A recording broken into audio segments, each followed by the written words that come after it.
Buen día a todos. Mi nombre es Andrea Angeramo, soy la jefa técnica del servicio de imágenes de Multidiagnóstico. Hoy vamos a tener una charla a cargo de Janina Benítez, que es la técnica de mamografía. Nos va a hablar un poco de todo lo que es resonancia mamaria, mamografía y ecografía mamaria. Cuando quiera, Yani. Buenos días a todos, mi nombre es Janina Benítez, yo soy técnica en diagnóstico por imágenes. En el día de hoy vamos a trabajar un poquito el tema de lo que es mamografía, un poco de ecografía mamaria, resonancia mamaria. Vamos a compartir pantalla, aguárdenme un segundo por favor.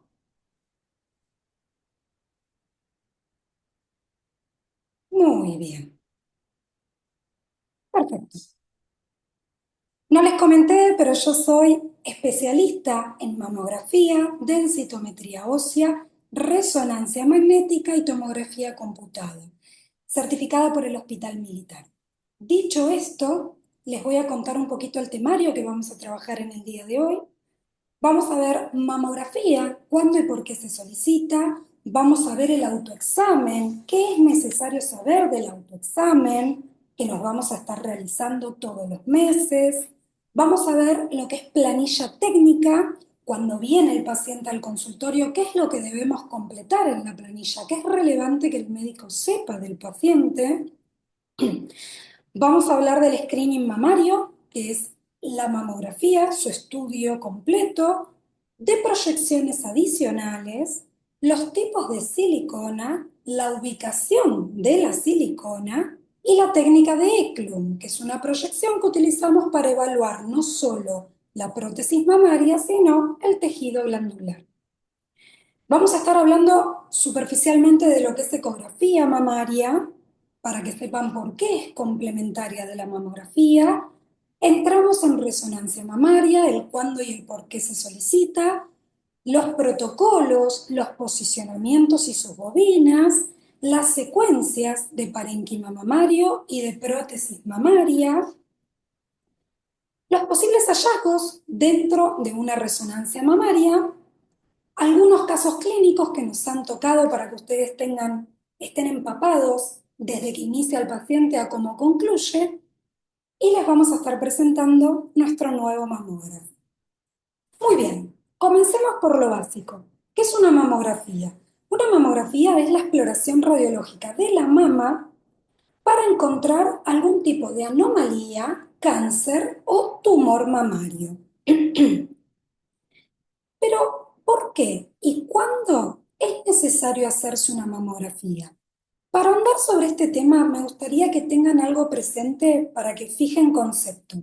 Cuando yo voy al médico y me hacen el control ginecológico y la ginecóloga o el ginecólogo me hace el control mamario, me va a mandar a hacer una mamografía o una ecografía o ambas. Cuando me realizan esa mamografía, en la mamografía las imágenes que pueden aparecer diferentes para analizar van a tener una medida de 0,3 milímetros a 0,7 milímetros de espesor. Fíjense que estamos hablando de milímetros. En cambio, si yo no me hago los chequeos anuales y de golpe me estoy bañando, me palpo y encuentro algo, algún bultito o alguna masa que no estaba, ese bulto o masa va a tener una medida de 2,5 centímetros hasta casi 4 centímetros. La diferencia y el tratamiento entre ambos es abismal. Fíjense que estadísticamente, si lo detecta la mamografía y estamos hablando de milímetros, el cáncer de mama tiene un 94% de probabilidades de cura. Entonces, teniendo esto en cuenta, ¿qué debo observar? Es importante transmitirles a ustedes que el paciente cuando llega al consultorio muchas veces viene con las dudas de palparse con la yema de los dedos. Yo lo que trato de transmitir es que aprendamos a mirar nuestro cuerpo, que conozcamos nuestro cuerpo. Les sugiero que una vez al mes hagan prevención. ¿De qué manera? Se ponen una alarma una vez al mes, se paran frente a un espejo y llevan las manos a la cintura y las manos detrás de la nuca. De esa manera se observan las mamas. ¿Qué deben ver? Si presentan algo diferente a lo habitual. Por ejemplo, un pezón, que los dos estaban hacia afuera y de golpe uno va hacia adentro, algún bultito que de un lado aparece al elevar y al bajar los brazos, alguna mama distinta a la otra, algún tipo de lunar que no figuraba el mes pasado y este sí. También puede ser alguna zona un poco más roja, una zona un poco más irritada, cualquier tipo de diferencia entre un mes y el otro en que aparece esa imagen no quiere decir nada grave. Lo que significa es que tenemos que ir al médico. Y si el control mamario lo teníamos dentro de 9 meses, lo vamos a adelantar para poder tener un control de esto que nos apareció nuevo. Muy bien. Dicho esto, comenzamos con el estudio puntualmente. ¿Cuándo se pide una mamografía? La mamografía se pide siempre a partir de los 40 años, se solicita por control, una por año, pero si tenemos algún antecedente de cáncer de mama dentro del linaje materno, lo van a pedir a partir de los 35 años.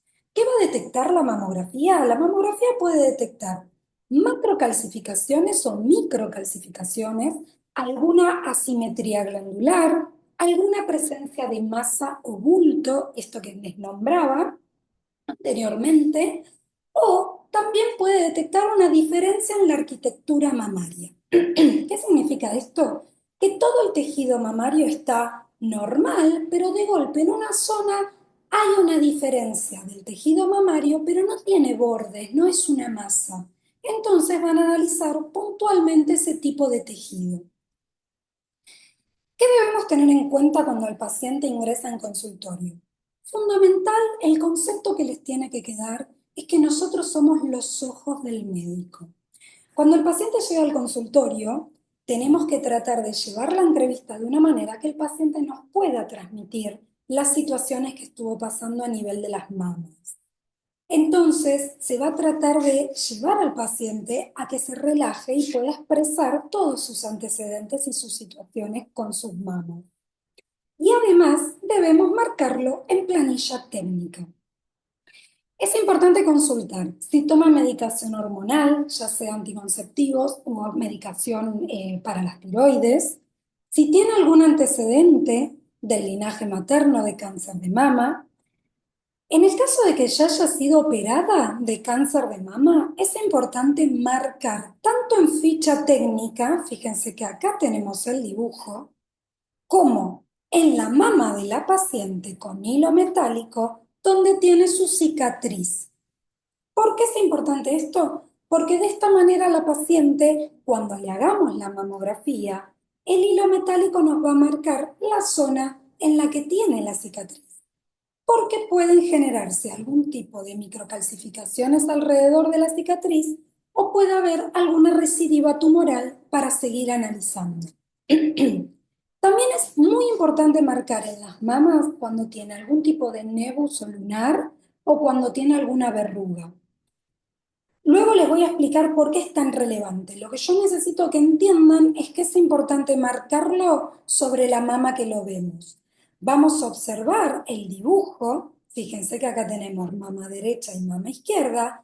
Vamos a trazar una línea de arriba hacia abajo y de costado al otro costado, donde vamos a calcular las horas del sentido de las agujas del reloj. Y por ejemplo, si acá tiene un lunarcito, vamos a decir que la paciente tiene un lunar en hora 3 de mama derecha. Entonces el médico, cuando vea la imagen y vea algo diferente en la imagen, con la ficha técnica que nosotros completamos, va a saber que nos referimos a ese lunar y que no es algo patológico de la mama. Si nos toca un hombre para hacerle el interrogatorio, hay que tratar de relajarlo. Si bien no es común que toque seguido un hombre, sí pasa y vienen hombres a hacerse mamografías, pero como es un terreno tan de la mujer, es bueno que nosotros aprendamos a relajarlo y que no se ponga tenso. Y es muy importante el interrogatorio para esto, porque para nosotros va a ser muy relevante marcar en ficha técnica si el paciente consume o ha consumido drogas, si consume algún tipo de anabólico o si ha sido operado por ginecomastia. Ginecomastia es un agrandamiento del tejido glandular mamario que sale de lo habitual, que es la mayor cantidad de consultas por las que vienen los hombres a mamografía. Muy bien, como verán, esto era lo que les marcaba. Si nosotros no marcamos en planilla técnica que tienen lunares en la mama, cuando salgan en la imagen, el doctor puede pensar que es algo patológico y simplemente es un lunar. Si tienen algún tipo de verruga, fíjense acá cómo salen. Depende de los servicios, hasta incluso lo marcan con hilo metálico. A mi criterio, simplemente marcarlo en planilla técnica y aclarárselo al médico es suficiente para no tapar con el hilo metálico cualquier otro tipo de patología en zona.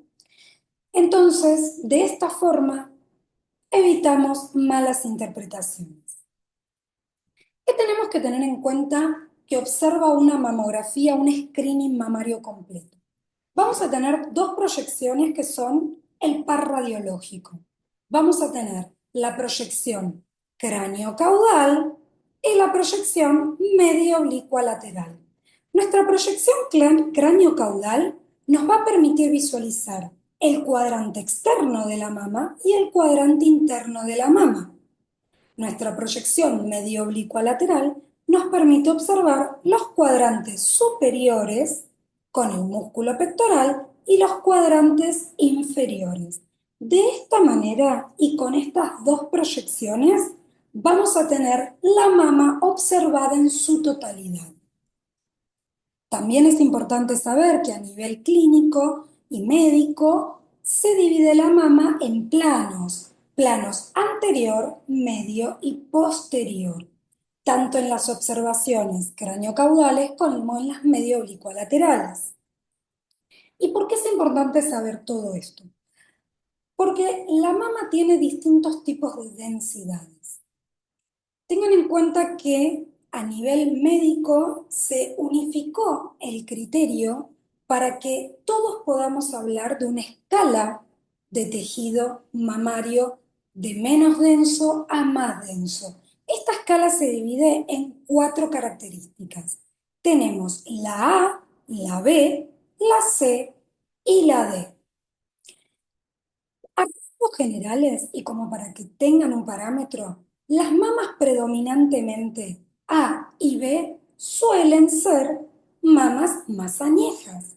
En cambio, las mamas C y D, que son de un tejido más denso, suelen ser mamas más jóvenes. Las mamas A y D van a tener mucho más tejido adiposo que tejido fibroglandular. Entonces, es mucho más fácil observarla y diagnosticar algún tipo de patología.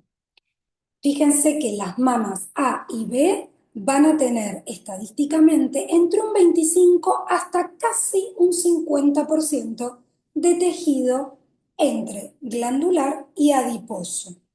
En cambio, las mamas más jóvenes y más densas van a tener un tejido fibroglandular mucho más predominante, estamos hablando más del 50 y más del 75% de la mama, con lo cual esto dificulta mucho observar y diagnosticar en mamografía. Por eso es muy importante entender que la mamografía va de la mano con la ecografía, porque en conjunto con la ecografía forman completo el chequeo anual de mamas. Y también tengan en cuenta que cuando la mama es muy joven, menor a 35 años, va de la mano con que el tejido glandular va a ser tan fibroglandular que no nos permite observar bien la mama. Por eso, como les decía anteriormente, la mamografía, salvo antecedentes familiares, se solicita posterior a los 40 años. Muy bien, comencemos con las proyecciones y sus características. Tenemos las dos proyecciones convencionales, que era lo que habíamos hablado, que es el par radiológico, es el screening mamario, que son la craneocaudal y la medio oblicua lateral. Luego vamos a tener proyecciones adicionales. Estas proyecciones adicionales, dependiendo la patología del paciente y por qué venga a control y las características de cada paciente, tenemos la libertad de poder nosotros, explicándole al paciente, adicionarlas al estudio o a veces pueden venir en orden médica. Muy bien, la proyección cráneo-caudal es una proyección que la paciente va a pararse frente al equipo, vamos a angular el equipo a 15 grados, vamos a tratar de que la mama quede completamente de perfil al equipo, perdón, de frente al equipo, con su pezón de perfil, pezón bien de perfil, vamos a incluir toda la cola axilar y no podemos cortar el surco intermamario. Vamos a traccionar la mama de forma que no queden pliegues al comprimir la paleta para evitar distorsión en la imagen. Vamos a decirle a la paciente que contenga el aire mientras hacemos la proyección y después puede respirar normal. ¿Qué nos va a mostrar esta proyección? El cuadrante externo de la mama, el cuadrante interno de la mama, el pezón de perfil y en algunos casos, en el 30% de los casos, se puede llegar a observar el músculo pectoral mayor. La proyección medio oblicua lateral es una proyección convencional dentro del par radiológico que nos va a permitir observar los cuadrantes superiores, los cuadrantes inferiores. Nuestro pezón debe quedar de perfil. Hay que aflojar a la paciente en el hombro para tratar de que ingrese adentro del equipo porque tienden a retraerse con el cuerpo y completar con la mano con mucha delicadeza bien la retracción de la mama para poder al bajar la paleta que no me queden pliegues y que a su vez se pueda observar por completo el surco intermamario y que nuestro músculo pectoral tenga una incidencia perpendicular en su final al pezón. De esta forma, completamos los 4 cuadrantes a analizar de la mama. En nuestro país, esas son las proyecciones para el screening mamario. Ahora vamos a las proyecciones adicionales. Esta proyección es muy común, de hecho, en algunos países de Latinoamérica se considera una proyección dentro del screening mamario, que es, tanto en la opción 1 o la opción 2, es un perfil estricto de la mama. El equipo se angula 90 grados y lo que se va a hacer es una proyección medio lateral o lateromedial. Lo que cambia entre una y otra es la incidencia del rayo. Nuestra paleta compresora va a ser lo mismo que hicimos anteriormente, tratar de evitar pliegues. Nuestro pezón va a quedar bien lateralizado, ni dentro ni fuera de la mama, sino bien lateralizado, y vamos a tener una proyección bien de perfil. Luego tenemos estas proyecciones, que esta sí es utilizada en consultorio, sobre todo en pacientes añejas que suelen tener jiba. Piensen que para yo poder volcar la mama en el equipo, necesito despejar todo lo que es el cuerpo, la cara, el cuello, el hombro, porque todo eso me tapa lo que quiero ver. En las pacientes que tienen mucha jiba, una jiba prominente, es muy imposible, difícil casi imposible, tirar la cabeza hacia atrás, entonces buscamos otra solución. Invertimos por completo el equipo. Y la proyección, fíjense que nuevamente cambia porque es caudo craneal, porque la incidencia del rayo va a ser de abajo hacia arriba. Nuestro buki va a estar puesto por arriba, nuestra paleta compresora en vez de bajar va a subir, pero tengo que incluir lo mismo que en la proyección cráneo-caudal, nuestro surco interno mamario y nuestra cola axilar, con nuestro pezón visto de perfil. Esta proyección se utiliza solo en cráneo caudal, es una técnica de rodamiento que lo que va a tratar de hacer es despejar lo que yo quiero observar en la mama, desplazo el tejido mamario que está por arriba y por abajo para evitar el volumen parcial en lo que quiero ver. Entonces, pongo una mano por debajo y otra por arriba, giro la mama hacia el lado que lo quiero ver y tracciono con la paleta. Se marca el lado que estoy queriendo ver, ya sea derecha o izquierda, y de esa forma puedo despejar lo que intento ver.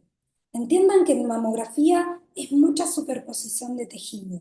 El objetivo en todas estas proyecciones siempre va a ser despejar lo que quiero observar del volumen parcial del tejido glandular. Tenemos otra proyección que también se realiza en consultorio, que es la tangencial. Este tipo de proyección lo que trata de hacer es, cuando yo tengo un nebus o tengo una calcificación que está en una proyección normal del screening mamario, bien al borde de la mama, lo que trato de hacer es despejarla nuevamente y poder discernir si esa imagen es intramamaria o esa imagen es bien dérmica. Entonces lo que hago es proyecto la mama en la posición, la angulo en la posición donde quiero observar ese nebus, por ejemplo, y mi rayo lo angulo para que ingrese tangencialmente sobre la imagen que quiero observar. Otra de las proyecciones, esta no es muy usada, pero puede pasar que les surja en consultorio, son pacientes que dentro de lo que es el surco mamario interno, a veces cuesta observar porque está muy pegado a lo que es el esternón, entonces apoyo las mamas sobre el potterbuki y trato que el rayo incida bien externalmente para poder ver alguna patología que esté por delante del esternón que en el resto de la proyección no lo pude ver. Esta proyección después de la cráneo-caudal y la medio-oblicua lateral es la más solicitada junto con la técnica de Eklund. Esta proyección a rangos generales quiero que entiendan que la magnificada me va a separar la estructura, me va a dar magnificación sobre lo que quiero ver y con la paleta compresora más reducida voy a focalizar en la zona que quiero observar. Quédense con eso a rangos generales porque esto va a darse en profundidad en una siguiente charla con mi colega Doris Tapia. Vamos a empezar con prótesis mamaria. Muy bien.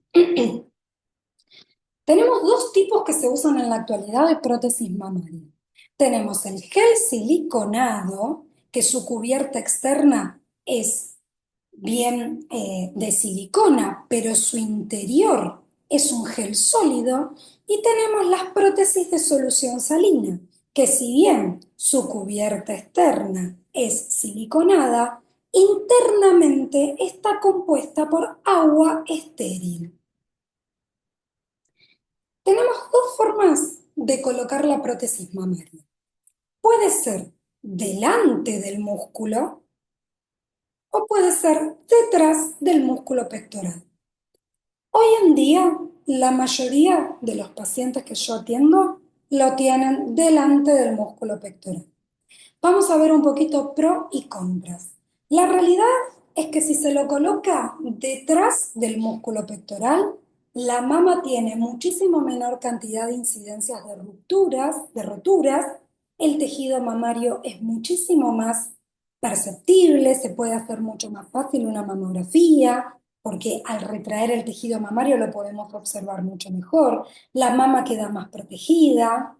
No tiende a degradarse la mama con el tiempo por el estiramiento de la piel, pero la realidad es que visualmente queda mucho menos armónica, quedan más tiesas. En cambio, y es por ese motivo que hoy en día se utiliza mucho más delante del músculo pectoral, la mama va a quedar mucho más expuesta a roturas la prótesis, el tejido mamario pierde capacidad diagnóstica porque es mucho más difícil de diagnosticarlo porque casi no nos queda tejido glandular, queda muy disgregado el tejido para poder analizarlo, queda mucho más expuesta y la piel de la mujer queda tan expuesta que tiende a generarse decaimiento y pliegues, pero sinceramente, ante la estética, la mama queda mucho más natural.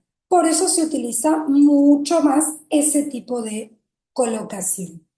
¿Cómo vamos a hacer una mamografía con técnica de Eklund, que es la técnica que se utiliza para ver prótesis y tejido mamario?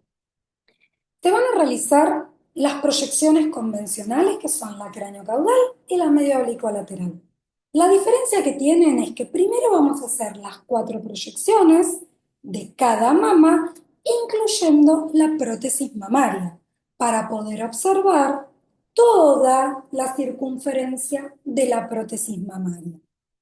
¿Sí? Acá tenemos un ejemplo de la medio oblicuo-lateral y la craneocaudal con su prótesis mamaria.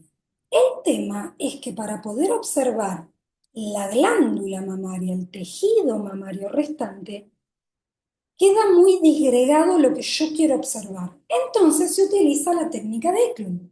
Son las mismas proyecciones, pero vamos a retraer la prótesis hacia atrás y solo comprimimos con la paleta, fíjense acá la imagen, la prótesis queda bien por detrás y solo con la paleta observamos el tejido mamario. Lo mismo hacemos con la proyección medio oblicuo lateral.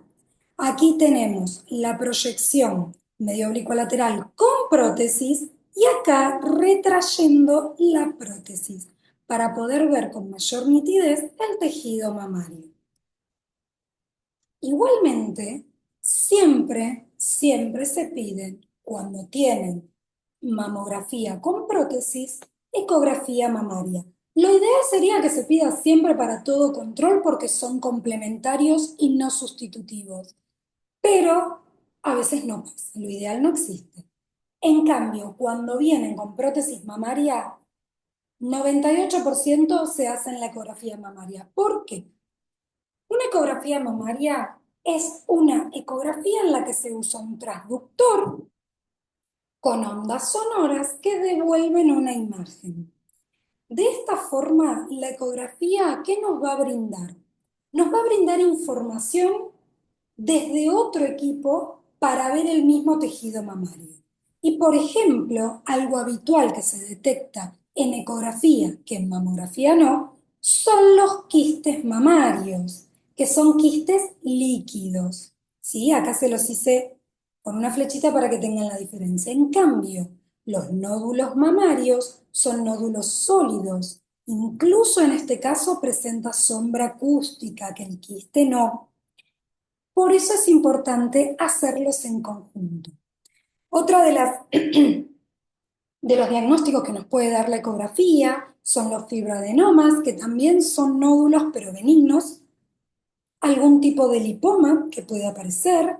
Se utiliza mucho en el diagnóstico para mamas muy densas. ¿Recuerdan el patrón que les dije? Las mamas de patrón C o D también sirven para guía de punción y tengan en cuenta que la ecografía mamaria se solicita desde el inicio del ciclo menstrual a la paciente y se continúa siempre una por año. Es no invasiva, no usan radiación, pero es muy bueno complementarlo a partir de determinada edad, 40 años, con la mamografía. Muy bien, denme un zoom. Continuamos con resonancia mamaria. Nosotros nos hacemos la mamografía de control, complementamos con ecografía mamaria y, dependiendo cada situación, probablemente puedan pedirnos una resonancia mamaria, que es un estudio un poco más complejo. ¿Cuándo y por qué se solicita la resonancia mamaria? Como decíamos, es complementario de la mamografía y la ecografía, tiene un 90% de eficacia en su diagnóstico. Se suele solicitar mucho en pacientes jóvenes con mamas muy densas, patrón C o D, que tanto en la mamo como en la eco es difícil de diagnosticar alguna patología. Para estos casos es muy buena la resonancia mamaria. También se suele solicitar en mujeres con prótesis, que tienen muy poquito tejido mamario, o para sospechar algún tipo de rotura en la prótesis. Es muy indicado en pacientes que tienen o que han tenido cáncer de mama, ya sea para delimitar cuánto abarca el tumor precirugía o incluso postcirugía para ver si el tumor dejó algún tipo de recidiva, ¿sí? Hay que entender que este tipo de estudios se realiza en un resonador cerrado, como mínimo de 1,5 Tesla, y se debe realizar por un tema de carga hormonal entre la segunda y la tercera semana del ciclo menstrual. ¿Se puede realizar en las otras semanas? Sí, se puede realizar, pero el ideal y lo que se aconseja es entre la segunda y la tercera semana. ¿Cómo es el posicionamiento de la paciente? Bueno, si el estudio se lo están pidiendo con contraste, la paciente va a colocarse de cúbito prono, como vemos en la foto, con los brazos extendidos, apoyando el cabezal, apoyando la cabeza en el cabezal, dejando caer las mamas en forma de péndulo dentro de la bobina, tratando de que la paciente quede lo más relajada posible mientras dure el estudio y evitando que las mamas tengan algún tipo de pliegue. Ahora, si el estudio se pide sin contraste, sin inyección de contraste, en este caso la paciente no va a colocarse así, va a estar igual que como ven acá, pero sus brazos al costadito de la imagen, para poder abarcar mejor la totalidad de la mama. Estos son un ejemplo de bobina que se utiliza en un equipo General Electric de 1,5. Fíjense que acá la paciente apoya el tórax, acá debe incluir sus mamas, recuerden, en forma de péndulo, sin generar pliegues, con los pezones bien apuntando hacia abajo. Acá va a apoyar su cabeza y bueno, acá me falta una parte que es donde sostiene la cabeza, pero es como para que tengan una idea. ¿Qué protocolos se utilizan en resonancia mamaria? Tenemos dos tipos de protocolos dependiendo lo que tenga la paciente. En uno vamos a ver todo lo que es parénquima mamario y en el otro vamos a tener un protocolo para prótesis mamarias. Ambos se pueden utilizar con y sin contraste. Cuando hablamos de parénquima mamario vamos a tener un escabo en los 3 planos para poder planificar nuestro estudio. Vamos a hacer las secuencias axial predominantemente T1 y T2, la difusión fundamental, vamos a hacer un STIR y si nos piden con contraste vamos a hacer un axial y un sagital, FAT, SAT, que satura la grasa, ponderado en T1. En cuanto a el protocolo mamario para prótesis mamaria, también tenemos el escabo en los 3 planos. Vamos a hacer axial T1, axial T2, axial STIR y hacemos axial y sagital T2, FAT, SAT, ponderado en T2. Entonces, cuando nos piden con contraste, también vamos a hacer secuencia axial y sagital FAT-SAT, pero ponderado en T1. De esta manera, completamos el estudio completo de la mama. Para que tengan una idea, esto es un protocolo tomado de un resonador cerrado 1,5 LG de diagnóstico Maipú. Si bien cada servicio tiene su propio protocolo, esto se los puse a modo de ejemplo, que es lo que suele ser más utilizado. Tengan presente que cuando vamos a hacer una resonancia mamaria con prótesis, el equipo nos va a solicitar una calibración previa, que en un equipo de un resonador cerrado de 1,5 Tesla, el valor de calibración va a ser de 320, y en un equipo de un resonador cerrado de 3 Tesla, el valor de calibración va a ser de 640. De esta forma y al calibrarse previo a la secuencia, se logra saturar correctamente la silicona. Recuerden que les dije que era muy importante la difusión. Bien, tengamos en cuenta lo siguiente. La secuencia de difusión, ¿cuándo no la vamos a hacer? No la vamos a hacer cuando la mama presenta prótesis. Fíjense que dentro del protocolo de prótesis no está como estandarizado, pero tengan la potestad de observar la imagen y ver que se realiza la difusión en una mamografía, en una resonancia mamaria con prótesis, si notamos algo que nos llame la atención. Es preferible nosotros como radiólogos sumar esa secuencia al estudio o si lo pide la orden. Muy bien. ¿Cuándo sí se realiza la difusión? La difusión se realiza siempre protocolarmente en una resonancia mamaria para observar el parénquima mamario, forma parte del protocolo y esta difusión no lleva calibración. Tengan en cuenta que lo que nos va a mostrar la difusión es en una imagen eh, de la difusión de la secuencia, si nos muestra una señal, nos devuelve una señal hiperintensa en la difusión y al hacer el cálculo con el equipo del ADC, esa imagen hiperintensa cae, es muy importante tener en cuenta que hay una posible visión de un tumor maligno. Entonces, es muy importante que nosotros como radiólogos no nos olvidemos de hacer esta secuencia. Vamos a marcar algo relevante para la programación del estudio. Fundamental tener en cuenta que no debemos incluir pulmón en ninguno de los cortes. Fíjense que en nuestra programación axial, en este caso yo se los puse a modo de ejemplo, pero en nuestro FOB acá está incluyendo pulmón. En este caso está mal, no debemos incluir pulmón.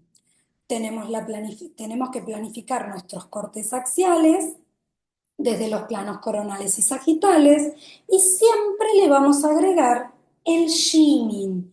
¿Qué es el shimming? El shimming es una herramienta dentro del resonador que lo que nos permite es homogeneizar la imagen.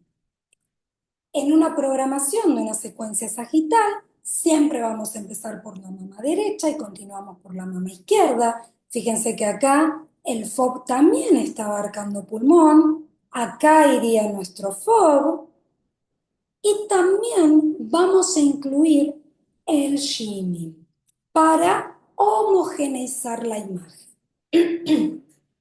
Vamos a hablar un poco de posibles hallazgos.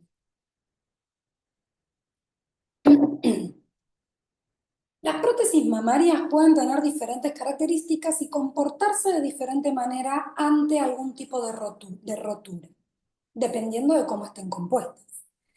Y algo muy común que suele pasar es una contractura capsular. La prótesis mamaria, en este caso, la vemos completamente normal. La paciente empieza a sentir molestias en su mama, molestias en el pezón, molestias axilares, como cualquier tipo de contractura muscular, pero en este caso es capsular. Ahí es cuando empieza la paciente a sentir eso y la cápsula de la prótesis empieza a tener un engrosamiento. Y luego, en un estudio de resonancia mamaria, se puede observar cómo se contrae la cápsula, se contractura. Fíjense en esta secuencia, en un plano sagital, a nivel del plano posterior de la mama, cómo presenta su contractura capsular. No está rota, pero cambió su morfología. Dependiendo de qué esté compuesta la prótesis mamaria, vamos a tener dos tipos de roturas, la intracapsular y la extracapsular. La rotura intracapsular, el gel de implante queda siempre contenido dentro de la prótesis, ¿sí? No sale por fuera, pero eso no quita que no haya una rotura intracapsular. En cambio, la rotura extracapsular va a comportarse diferente en base a cómo esté compuesta. Recuerdan que teníamos dos formas de tener una composición de prótesis mamaria, el gel siliconado sólido o la solución salina que era agua estéril líquida. Bueno, cuando el gel siliconado se rompe la cápsula, salen por fuera de la cápsula pero es más fácil de observarlo porque es sólido. En cambio, cuando la solución salina sale por fuera de la cápsula, es muy difícil de diagnosticarlo y encontrarlo porque se disemina a través del tejido. Incluso puede llegar a salir por la dermis. Por eso hoy en día es mucho más utilizado el gel de silicona líquida. Fíjense acá, les puse dos ejemplos que son los más comunes de roturas intracapsulares. El signo de Linguini, que conserva la morfología relativamente de la prótesis y por dentro tiene la rotura intracapsular. Y lo mismo pasa con el signo de ojo de cerradura. Fíjense que tiene, parece que fueran pliegues, pero son líneas intracapsulares con forma de cerradura. Esto se diagnostica a través de resonancia mamaria. Y acá tenemos un ejemplo de lo que les decía del gel siliconado. Cuando rompe la cápsula, se va a diseminar, puede llegar hasta axila, pero siempre va a estar capsulado porque es sólido. Otra de las opciones que puede pasar y muy común es una hernia capsular.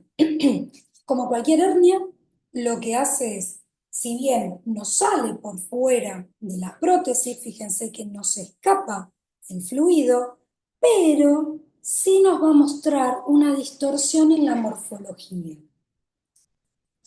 Vamos a empezar ahora, vamos ya redondeando con algunos casos clínicos que se pueden presentar y que se han presentado en consultorio. Tenemos el primer caso, que es una paciente de 35 años, sintomática, vino directamente con un bulto palpable en la mama derecha, en el cuadrante superior del plano posterior. Ya tenía antecedentes mamarios, su madre había tenido cáncer a los 58 años. Fíjense que por la edad y por la característica que presentó, la mandaron a hacerse la mamografía. Esta mamografía nos presenta una imagen bien de tejido fibroglandular, fíjense, patrón denso de características, de un patrón D, recuerden densidades mamarias, es difícil diagnosticarlo, pero así todo se deja ver una imagen espiculada en la mama derecha en su cuadrante superoexterno que condice con lo que la paciente se palpó. Esta paciente en el mismo momento fue derivada a ecografía mamaria, le hicieron en el servicio acá la ecografía mamaria, la cual confirma la presencia de un nódulo sólido de 1 centímetro de tamaño, con bordes irregulares, que condice con lo hallado en la mamografía y con la sintomatología de la paciente. Automáticamente esta paciente fue derivada a resonancia mamaria. Cuando se hizo la resonancia mamaria, se la hizo con contraste y se pueden fijar que en la mama derecha el tumor presentó captación del contraste. Esto delimita y marca una posible malignidad. Esta paciente se hizo después la cirugía y después continuó el caso. Ya me excede, no sé cómo terminó, pero sé que la paciente hizo toda su continuidad y pudo detectarlo a tiempo. Otro caso que tuvimos en consultorio fue una paciente que se vino a hacer su chequeo anual, que tenía 43 años y que no tenía ningún tipo de síntoma. La paciente presentaba prótesis, se le realizó la técnica de Eklund, pero en la mamografía medio oblicua lateral sin técnica de Eklund, donde podemos observar el contorno de la prótesis mamaria, en la mama izquierda se observa apenas una interrupción de la prótesis. No es del todo claro, pero se observa algo. Fíjense que incluso esta paciente tiene la prótesis detrás del músculo pectoral, pero se observó algo. Automáticamente esta paciente en el mismo día fue derivada a ecografía mamaria. En la ecografía mamaria mostró el implante de la mama izquierda que presentaba imágenes lineales intraluminares. Esto significa que entra luz dentro de la prótesis. Automáticamente fue derivada a resonancia mamaria, Yo seguí el caso de esta paciente, a los 20 días hizo la resonancia mamaria y la resonancia mamaria detectó de que tanto en el plano sagital como en el plano axial, en la mama izquierda, morfológicamente se encuentra bien la mama, fíjense que tiene un poco de contractura en el plano posterior, pero presenta el signo de linguini, que es la rotura intracapsular. Esta paciente fue a cirugía y en cirugía se confirmó el diagnóstico, le colocaron otra prótesis y se evitó problemas mayores. Esta otra paciente también fue atendida en consultorio. La realidad es que a esta paciente costó mucho hacerle la mamografía. Esta paciente tenía ya 15 años de haberse colocado inyecciones de silicona líquida. Esta práctica hoy en día está prohibida, ya no es aconsejable y no se realiza. Se inyectó silicona líquida, la paciente tenía muchísimo dolor, ya sabía perfectamente que iba a ir a cirugía, era estudios previos que se realizan antes de ir a la cirugía, le iban a extirpar por completo la glándula mamaria y le iban a colocar prótesis mamarias de gel de silicona. Fíjense que presenta una distorsión completa de lo que es el tejido mamario, tenía bultos por toda la mama, costó muchísimo realizar la compresión necesaria para que la imagen sea diagnóstica, pero que la paciente tolere esa compresión. Y yo les traje el caso primero porque no suele ser muy habitual, está bueno que lo vean, y también quería mostrarles cómo en este tipo de casos, además de la ecografía que la paciente ya tenía, en nuestro servicio la derivamos a resonancia mamaria. Otro caso que si bien no es fuera de lo normal porque los hombres se hacen mamografía, tampoco es tan común. Viene un varón cada tanto, pero es bueno saber que los varones también pueden tener cáncer de mama y tienen que hacerse chequeo cuando lo requieren. Estadísticamente, en las mujeres, cada 100 mujeres, 19 tienen cáncer de mama y los hombres, cada 100, uno tiene cáncer de mama. Pero ese uno, para ese uno, es un 100%, con lo cual también deben de estar atentos a las patologías que puedan presentar.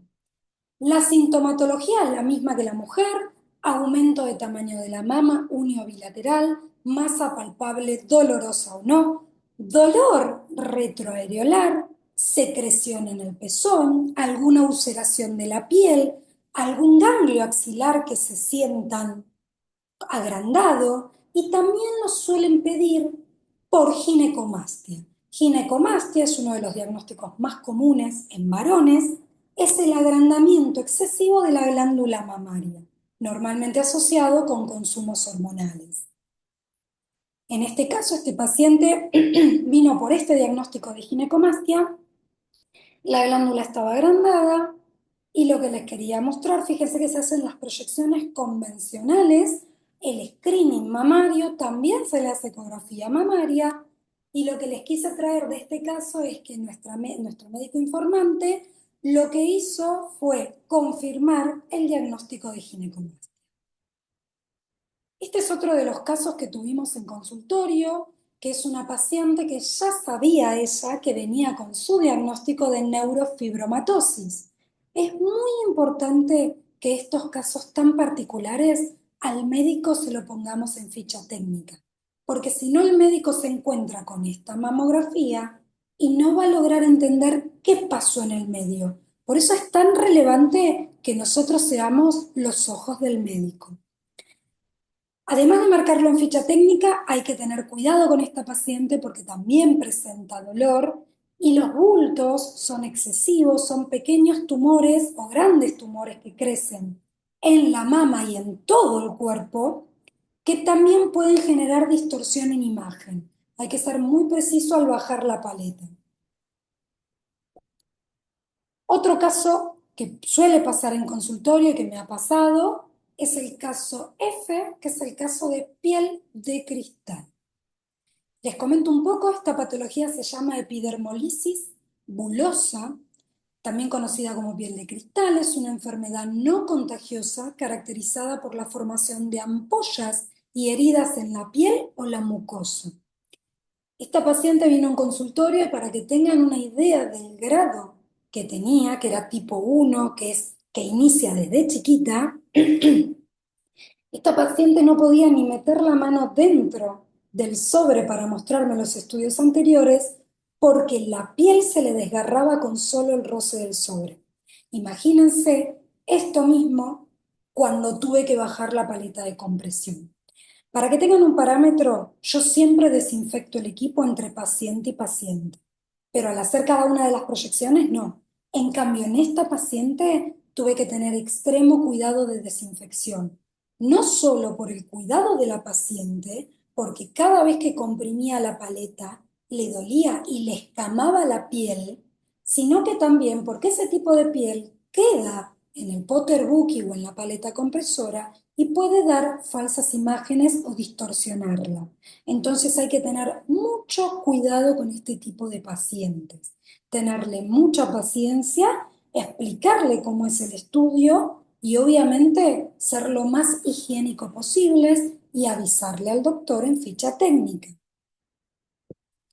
Para finalizar, les quiero contar que el 19 de octubre es el Día Mundial contra el Cáncer de Mama, la lucha contra el cáncer de mama, y en este mes rosa quiero mostrarle nuestro nuevo mamógrafo. Es una adquisición que tuvo Multidiagnóstico, del cual estoy sumamente orgullosa, porque este mamógrafo no solo que es de última generación, sino que utiliza radiaciones muy, muy bajas, genera imágenes muy nítidas y muy claras, tiene una presión con su paleta de forma muy uniforme, lo que genera más confort en la paciente, y a su vez tenemos adaptadores para poder realizar las proyecciones del screening mamario en una sola proyección, cada una de sus proyecciones en uno solo, porque cuando la mama es muy grande a veces debemos partirla.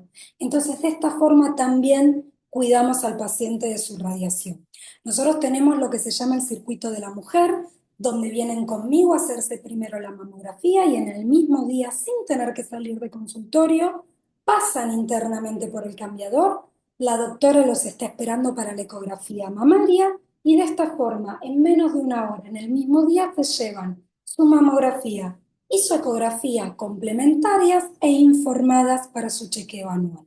Estamos de 8 a 18 en Avenida Mosconi 1831. Les agradezco mucho el haberme escuchado, espero haber sido clara y que pueda haber sido informativa la charla. Los dejo con Andrea Angeramo. Muchas gracias, Yani, excelente la charla. Bueno, como les decía mi compañera, los esperamos en Avenida Mosconi 1831, en Lomas del Mirador, o en Entre Ríos 2772 en San Justo para realizarse sus chequeos anuales. Y también les quería contar que el miércoles 30 de octubre vamos a tener nuestra próxima charla de tobillo y pie en resonancia y tomografía que la va a dar nuestra compañera Laura Rodríguez. Así que nada, muchas gracias por asistir a la charla, los esperamos a todos y bueno, nos vemos la próxima. Hasta luego.